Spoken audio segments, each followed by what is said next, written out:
শীত পড়েছে আর চিঁড়ের পোলাও খাবো না তা তো হয় না। তাই চিঁড়েটাকে মোটা চিঁড়ে আমি একবার দুবার ভালো করে ধুয়ে তারপরে একবার খাবার জল দিয়ে ধুয়ে জলটা ঝরিয়ে রেখে দিয়েছি। এটাতে কিন্তু ভিজিয়ে রাখতে হবে না, শুধু ধুয়ে জলটা ঝরিয়ে রেখে দিতে হবে, তাহলেই ওটা ছাড়া ছাড়া হবে। এবার আমি কিছু সবজি কেটে নিয়েছি, একটু ফুলকপি, গাজর আর আলু খুব ছোট ছোট করে একদম পাতলা পাতলা করে কেটে নিয়েছি। কড়াইতে সাদা তেল দিলাম, সবজিগুলোকে একটুখানি ভেজে নেব সামান্য নুন দিয়ে। এটা একটু মিষ্টি মিষ্টি পোলাও হবে, যেরকম আমরা বাঙালিরা ভাতের পোলাও খাই, মানে চালের পোলাও খাই, সেই রকম ধরনের একটু মানে নোনতাও হবে মিষ্টিও হবে। সবজিগুলোকে ভালো করে একটু ভেজে নেব নুন দিয়ে। এতে হলুদ দেবো না কিন্তু, পরিমাণ মতো নুন দিয়ে দিলাম। নুনটা একটু বুঝে শুনে দিতে হবে, নয় বেশি হয়ে গেলে পোলাওটার স্বাদটাই নষ্ট হয়ে যাবে।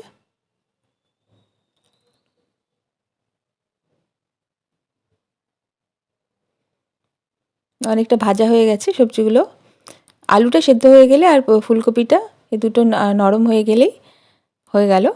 এবার একটু ঢেকে ঢেকে কমিয়ে কম আঁচে করব, কারণ আমি নতুন আলু দিয়ে করেছি, এটা একটু সেদ্ধ হতে টাইম লাগে। এই সময় সব কিছুতে নতুন আলু খেতে খুব ভালো লাগে। আমার আলু খেতে একদম ভালো লাগে না, কিন্তু নতুন আলুটা আমি খুব পছন্দ করি, এটা মিষ্টিও হয় না, ছাড়াতেও সুবিধে খুব।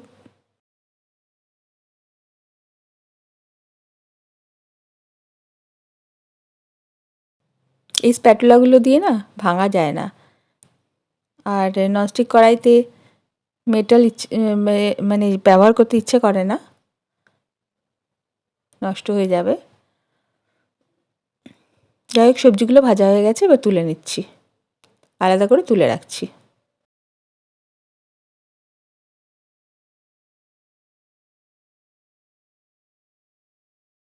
ওই তেলেই বেশ খানিকটা ঘি দিয়ে দেবো।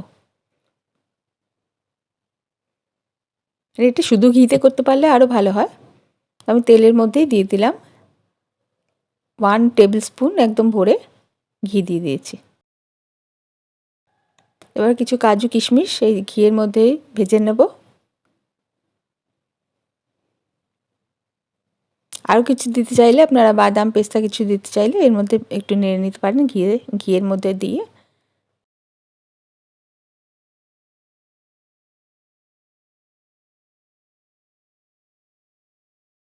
এটাও খুব লাল করে ভাজার দরকার নেই, সামান্য নাড়াচাড়া করে তুলে রেখে দিতে হবে। এবারে ওই তেলে দেবো 2টো তেজপাতা ছোট ছোট, 3-4টে লবঙ্গ দিয়ে দিলাম গোটা। এলাচ যেহেতু আমি গুঁড়ো করিনি, সেহেতু এই ঘিয়ের মধ্যেই এলাচগুলোকে ফাটিয়ে দিয়ে দিলাম, যাতে গন্ধটা ঘিয়ের মধ্যে চলে আসে।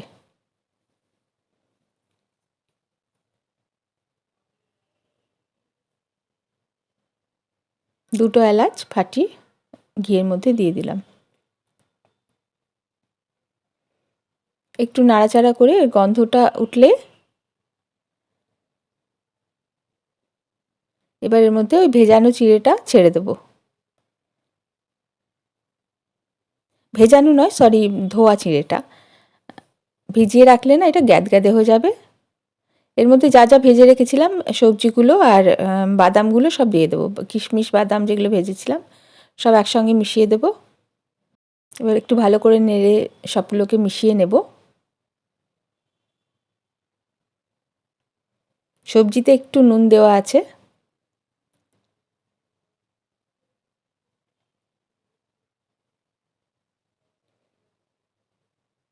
খুব সামান্য নুন আবার দিলাম চিঁড়ের হিসেবে।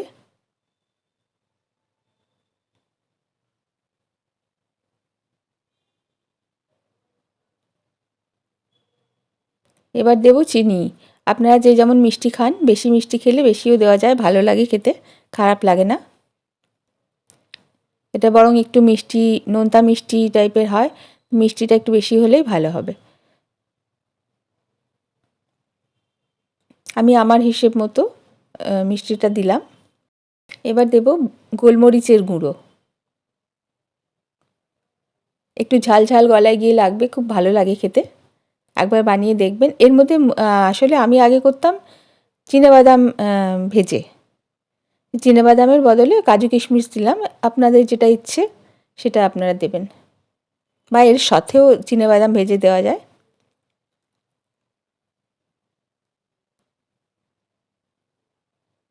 ব্যাস নাড়াচাড়া করলেই এটা রেডি।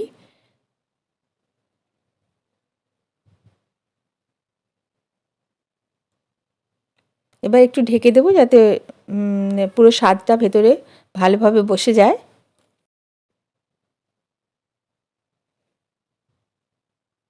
এবার তুলে একটু নাড়াচাড়া করে নিয়ে সার্ভ করে দিন। সকালে জলখাবারে ভীষণ ভালো লাগে, বা সন্ধেবেলাতেও বাচ্চারা যদি খেতে চায় দিতে পারেন। বাচ্চা বুড়ো সবাই খেতে পারে, তবে ঘি দেওয়া আছে বলে আমি সন্ধেবেলাটা প্রেফার করি না এটা। তো সকালের দিকে ভীষণ ভালো লাগে, আর শীতকালে একবার তো অবশ্যই বানাবেন।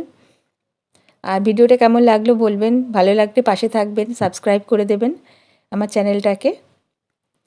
সবাই ভালো থাকবেন, সুস্থ থাকবেন, নমস্কার।